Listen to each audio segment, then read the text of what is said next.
Hi, Misha here, and as we teased before we went on a vacation, we took a CETME-L out to the range, not the same one we used a couple of years ago.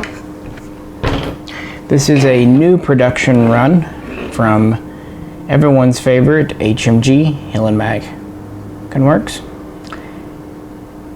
This is pretty much an exclusive to Copper Custom, who found some unissued Spanish Mod.L or Modelo L kits and contracted with HMG to build them.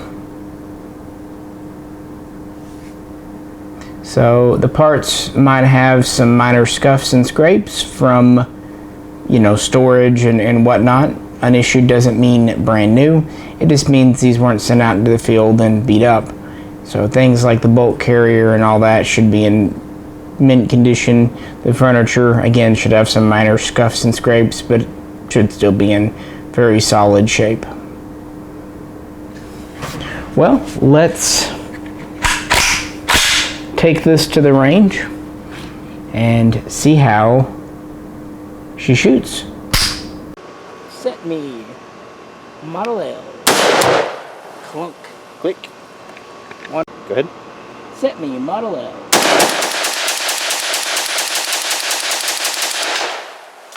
Alright. Much better. CETME Modelo L.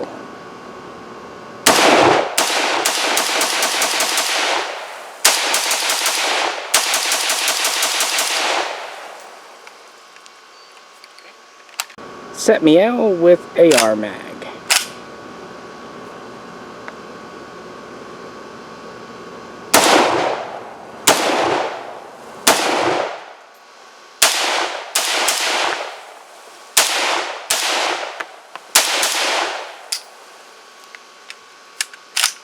Clear. CETME Modelo L.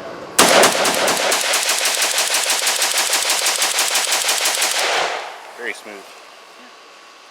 Alright, so we had not only very good reliability, but also this is a really fun gun to shoot.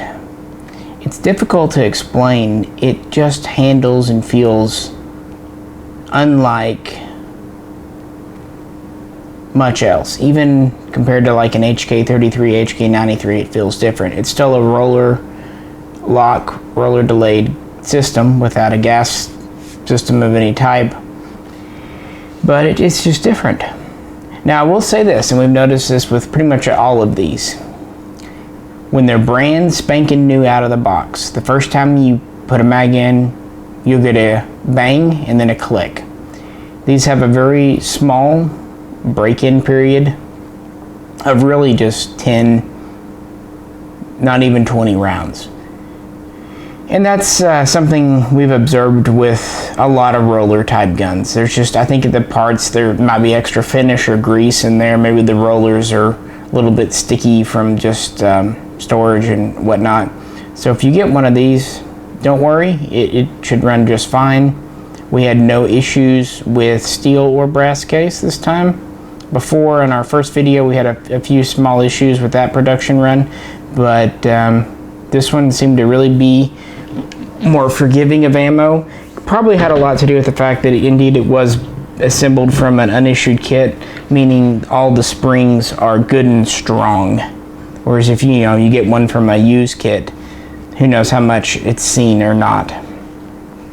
But yeah, if you get one, just be a little patient, try a box or two of ammo, and then it should start just running great. It's always a good idea with a gun like this too, or any gun. The first few rounds when you're trying to break them in, you might put something a little warmer in, 62 grain versus 55. But we did use both and it did run. The CETME Modelo L is an interesting gun. It's not a very successful gun, frankly, but it's very interesting. It's not an HK33. CETME in Spain have been working with the roller delayed system since the early 1950s, coming out with the CETME Model A, B, and eventually C. The first couple of versions were chambered for 7.62 CETME, which was essentially a downloaded 308, and then this Model C was rated for 7.62 NATO. These were standard issue. But in the 1970s, 223-556 was really making waves after its use in Vietnam. So work began at CETME on scaling down and revising their system for the new small cartridge. 1981, 1982, prototypes testing happened. It was selected in 1984 to replace the CETME Model C in the Spanish military, and production would start in 86, and it would officially be adopted and all that and go into service in 1987. Initially, the Spanish would order 60,000. The standard Model L had a 400 millimeter, so just under 16-inch barrel, a fixed buttstock, composite furniture, so on and so forth. The LC, the carbine version, would have a 12.5-inch barrel and a collapsing buttstock. Now, it's worth pointing out that unlike with an HK where you can go between fixed and collapsing stock very easily, the CETME here is kind of dedicated. The receiver is a little different on the LC, and also your recoil spring nests quite deep into your buttstock, so if you have a collapser you have to make changes for that. It feeds from its own mags that are not exactly STANAG compatible. Standard was a 30 round. They are made of steel. They have an interesting base plate. It's just kind of friction fit with spring. Of course, when it's fully loaded, there is no bolt hold open, as with an HK. And as you see in the gun here, we have a short 12 round mag, which they also used.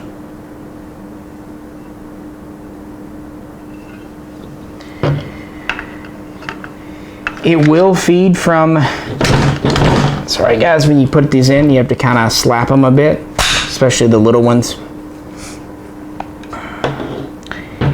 It will feed from M16, AR-15 mags to greater or lesser extent. Again, it's not quite STANAG compatible. The mag well has a bit of a curve to it, so you might find some STANAG mags will work while others do not. Originally, it had a 4-position rotating sight like the HK G3 CETME Model C. Later, they would just go to the simple 2-position flip, which makes sense really for a battle gun. They would also have the version, the LV, with the scope rail on top. Early versions would have a flash hider like this, open 3-prong. Later they would go to a birdcage. And the furniture would change a little bit, the handguard would change a bit. Something we noticed with this new batch here, the pistol grip is a little curvier and slimmer than on that original gun we had. I haven't really investigated to see if it was a production change or what, but we have observed 2 different types of pistol grip on these.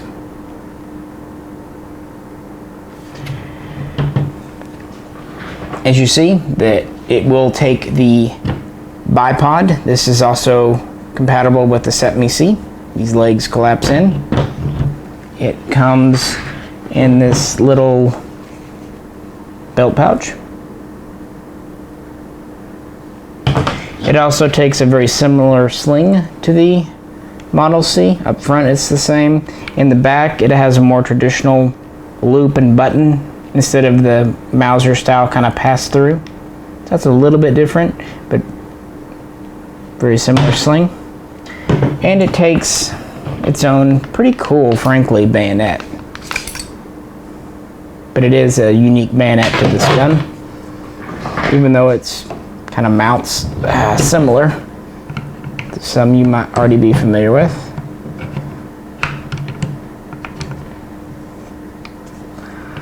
Come on. I don't really want to slap the end of the bayonet. That's probably not a great idea. go. Had it on here earlier, but I am doing something wrong. CETME Model L, last mag of the day.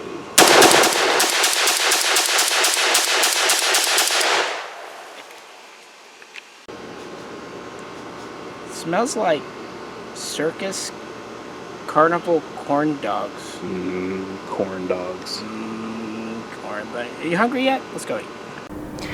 Yeah, that was totally me, as Jay quickly pointed out, and I remembered after he said it from the first time we did it, you can't actually get the bayonet all the way on with the bipod also clipped on because the top of this presses up, not quite allowing the bayonet to latch. So if you need to both bipod and bayonet at the same time, you are SOL apparently. I mean, who doesn't need to bayonet someone from a fixed position from a bipod, right? I mean, that's a very common occurrence. It's for horse-mounted units. Yeah, there you go. Just put it on the back of the horse and just charge. It's a very short pike. So yeah, it does fit just fine. Both components work as they should on this HMG. Anyway, so they adopted it in '87, and they would produce this at the Santa Barbara factory in Spain through 1991.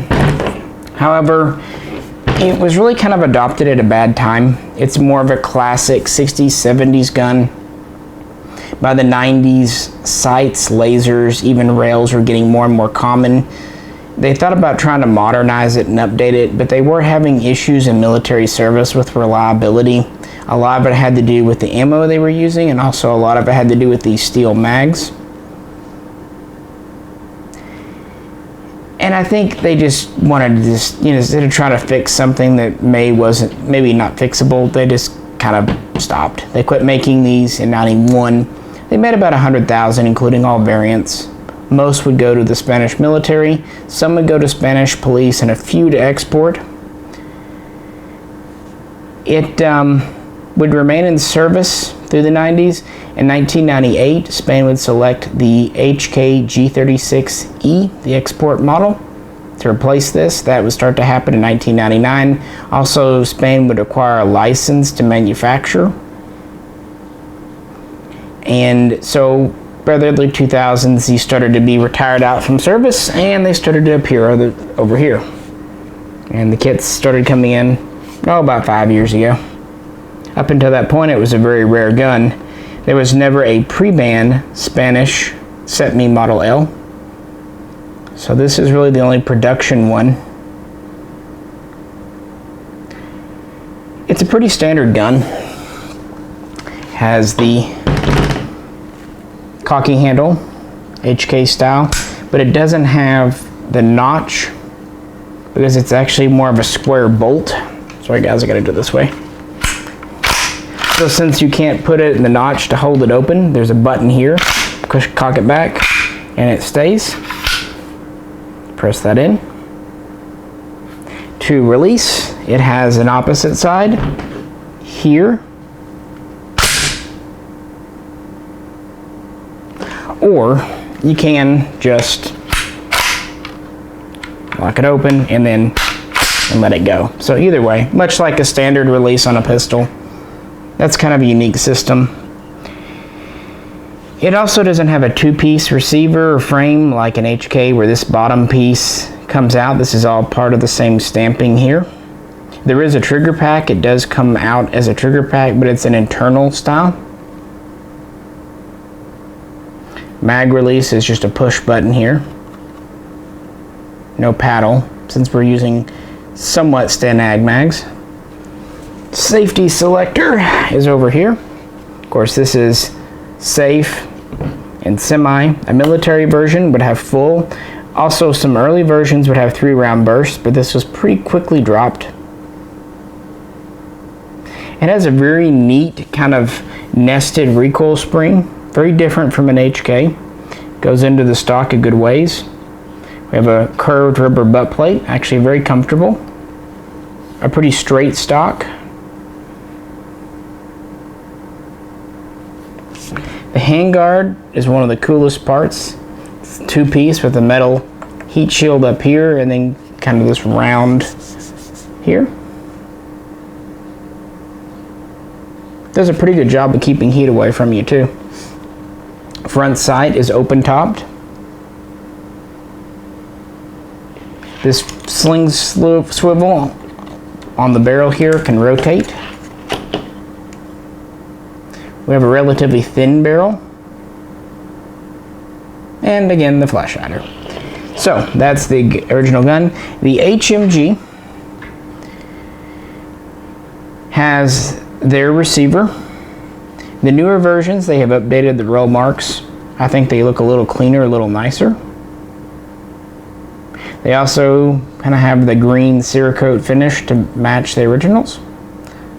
The barrel is US made because of our current laws about importing barrels, and it is phosphated.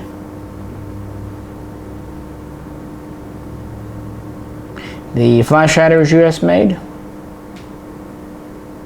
And pretty much all the other components are the original Spanish. Your bolt group, your sights, furniture.